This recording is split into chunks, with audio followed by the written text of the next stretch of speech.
This is the next Alphonso Davies. Ismael Kone of CF Montreal. And his name is Ismael Kone. But this is also the next Alphonso Davies. And before him, this was the next Alphonso Davies. The waves are coming, the pressure. Tejon's there! Buchanan! This time he gets his goal! But now he's Tejon Buchanan, a star in his own right, just like Richie Laryea, Jonathan David, and Stefan Eustáquio before him. If you're confused, that's totally fair. There always seems like there's going to be a next Alphonso Davies every World Cup qualifying window Canada plays in. So the question is, which Alphonso Davies is actually the next Alphonso Davies? Well, it's complicated. Alphonso Davies! Are you kidding me? Let's talk about it.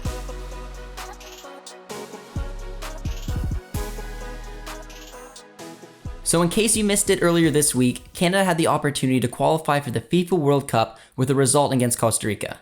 Unfortunately, they weren't able to do it, losing 1-0 to defer the celebrations over to BMO Field later today. A win or a draw against Jamaica will send Canada to soccer's biggest stage for the first time since 1986, and you can catch it all on OneSoccer. If you were up late watching the final 20 minutes of the Costa Rica vs Canada match, you might have noticed a stellar debut from Ismael Kone. The 19-year-old CF Montreal midfielder came onto the match in the 79th minute and immediately made an impact. He showed off his excellent passing range, composure on the ball, and really looked like he simply fit in. He was even part of a potential goal-scoring threat for Canada when Jonathan David hit the post. Kone. Good patience. Finds Laryea, knockdown. Hoylett. To Laryea. Across! Off the post! Jonathan David off the post! If you've never heard of Ismael Kone before, that's totally fair. Up until a couple of weeks ago, no one really knew who this young midfielder was. But after a stellar showing for CF Montreal in the CONCACAF Champions League, coupled with a strong start to the 2022 MLS season, 2 goals and 2 assists in 7 matches, the teenager earned a shock Canada call-up from John Herdman for this final World Cup qualifying window. Suddenly, everyone was talking about Ismael Kone. Ismael Kone. And Kone. Ismael Kone. Ismael Kone. Kone is putting on a show. So the question on everyone's mind, just how real is the hype? To understand how this young midfielder rose through the ranks so quickly for both club and country, we have to understand a little bit more about his journey. And to do that, we're going to have to do some digging. Ismael Kone is a dual national, having been born in Ivory Coast. He moved to Canada when he was a child and grew up in Montreal. When he was 18, he trained with 2 Belgium clubs, including Ike Ugbo's parent club, Genk, before joining up with Montreal on trial last season. Kone trained with Montreal throughout the season and made an impression on Wilfried Nancy, but couldn't sign a deal right away. Here's Alex Gagne-Ruzic with some more details. He was fresh out of the U21 AAA circuit in Montreal, but he did not look out of place. They really liked him. They kept him around. The only reason they didn't sign him was because of the homegrown contracts and the amount of roster spots they had, but he kept on training. Eventually they found space for him in August of 2021. The fact that he stuck around was huge because Montreal, one thing we've seen from them is that they're not shy from giving CPL loans to their players. So there's certainly interest in Kone being one of those players based on what clubs we're seeing and what they heard with Montreal, but ultimately decided to stick with him, and it ended up paying off in a big way. Taking what he's learned from the past year, Kone made an immediate impression for the start of the 2022 season.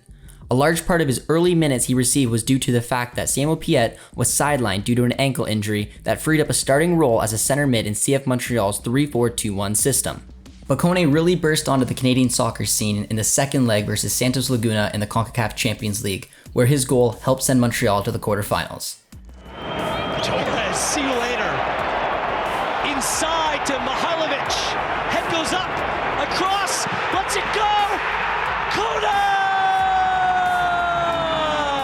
While one strong performance was nice, what separates a fringe player from an out-and-out starter is consistency.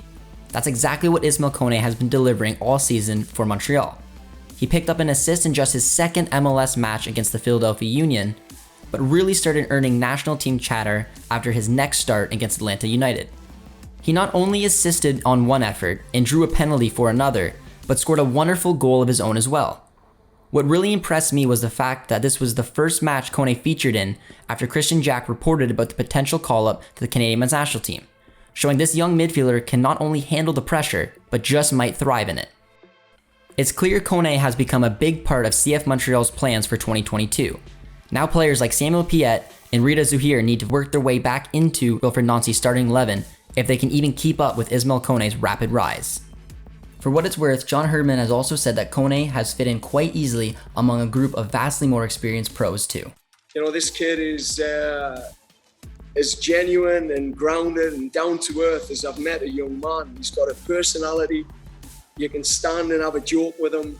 He isn't too enamored by, you know, the environment in terms of the personalities that are there.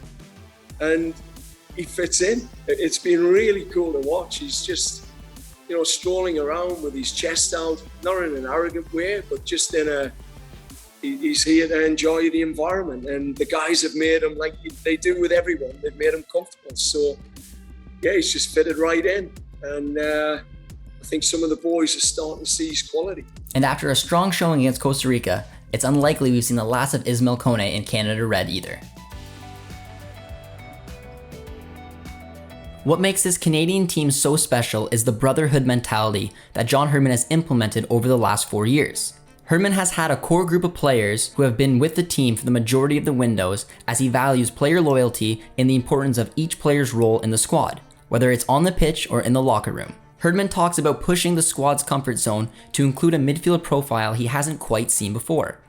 This speaks volumes to how the Canadian men's national team rate Kone, because players who are on the outside can find it very difficult to fight their way into this roster.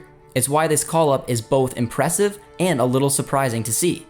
While Kone has quickly proven to be a very special kind of player, it's still one thing to burst your way onto this Canadian men's national team, especially right now in the state that they're in. You see someone like Harry Payton or even a Stefan Mitrovic, more of an attacking profile number 10. There just wasn't that opportunity for them, but for Kone, it worked out perfectly, and it's led to this perfect storm where he's burst onto the scene as he has for Canada. Earlier, we heard John Herdman talk about Kone's profile and how he hasn't seen one like his before. Breaking this down may reveal the secret to why Kone earned an early call-up. Kone is a box-to-box midfielder, usually partnered with a true number 6 in Victor Wanyama. The two have thrived off each other. That makes sense because some of Kone's strong attributes are his passing ability, defensive awareness, and composure on the ball. But he also possesses a strong attacking sense of the game. That has been on full display as Kone loves moving the ball forward when he can in transition, as opposed to breaking up the play with a backwards pass. Given the fact that Kone is a strong dribbler, has an excellent first touch, and has the ability to pick out a pass, you've got to imagine his ceiling is also pretty high. Having the freedom to move around the midfield three, creating space for himself, may bring an interesting element to Canada and add a unique tool in their already loaded arsenal of midfield options. It's also worth noting that at 6'2", Kone possesses strong physical attributes which allow the powerful midfielder to go on impressive driving runs with the ball. Put all this together and you've got a rare set of attributes that can be really complicated for opposing midfielders to figure out. But Kone's biggest obstacles are now in front of him. He's feeling even more pressure than he did last week. How he deals with that pressure will be very defining on the early stages of his career. And if his stock continues to rise, inevitably he'll be compared to Alphonso Davies. The next Alphonso Davies is a big statement to make. I get that. The two play different positions and have developed at different rates. However, one major thing they do have in common is they both as teenagers put in dominating performances in MLS. Once he was done terrorizing the MLS defenders, he earned himself a move to Bayern, where an opportunity arose for him to start as a left back. He quickly became a locked-in starter, won everything there was to win at club level, and is now looked at as the best player in CONCACAF. It didn't just stop at Davies. Otherwise, we wouldn't say this is the golden generation for Canada. Other players took their own routes to success within the Canadian men's national team. Jonathan David, for example, didn't ever play in the MLS, as he wanted to move to Europe right away and join Belgium side Ghent. He went on to score 30 goals in 60 appearances, earning himself a move to Lille, where he scored another 26 goals and won a Ligue 1 title. David has now been linked to clubs like Real Madrid, Arsenal, and Inter Milan, while also sitting third in the all-time Canadian men's national team goal-scoring charts at the age of 22. Tajon Buchanan also took a different path. Yes, he did play in the MLS for the New England Revolution. However, he really started gaining attention during the U23 Olympic qualifiers as a 22-year-old. Scoring a brace in Canada's 2-0 win in their first group stage match against El Salvador was impressive, and he was also impressive throughout the rest of the tournament. Buchanan took his game to the next level after that tournament as he went on to start the 2021 Gold Cup. He finished off a strong season with the Revolution as they won the Supporters' Shield. His incredible 2021 performances earned him a transfer to Club Brugge, where he quickly became a first-team starter. Becoming the next Alphonso Davies doesn't mean you have to replicate everything he did. No two paths to the top are the same. Each of Canada's star players broke out in their own way, in their own position, at different ages, and under different circumstances. Davies, Buchanan, and David have become a vital piece for the Canadian men's national team in their World Cup qualifying campaign so far. Now it's time to see if Ismael Kone embodies what it takes to become an important piece as well. The small cameo we saw from him against Costa Rica showed very encouraging signs, but if there's one lesson to take away from it, it's this.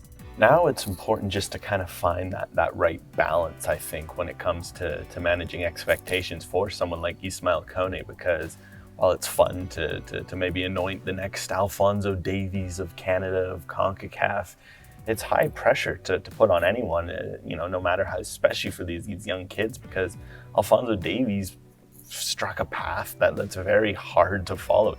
There might still be growing pains. He might hit a wall. There might be a time where it's not all coming together, and that's just professional sport. So I think with Kone, it's important to enjoy the highs and, when the lows, if they do come, because, they always seem to find a way, work through them with it and manage those expectations. And I think by doing that, the next Ismael Kone, being Kone himself, will continue on his rise and hopefully end up in a very good place, continuing this exodus of young Canadian players coming out of North America and going to the top level. There is no next Alphonso Davies, nor does there need to be. Ismael Kone should strive to become the first Ismael Kone. And if all goes well tonight, he'll have the opportunity to shine on soccer's biggest stage this December in Qatar. It would be a dream, to be honest. I think every young soccer player that wants to become a part of something great wants to at least one day play a World Cup. And it would be crazy for me to do at 19 years old. And I'm so grateful to have a chance at least to fulfill that dream, And I can't be more excited. I'm just buzzing. That's all for us today on OneSoccer. Be sure to subscribe to OneSoccer, and while you're at it, drop a like on today's video, drop a sub as well, as it's rumored that about 72% of you guys are not subscribed, so we need to get that number down to make sure you guys all stay up to date with all things Canadian soccer. Hope you guys enjoyed the episode, and we'll see you guys next time.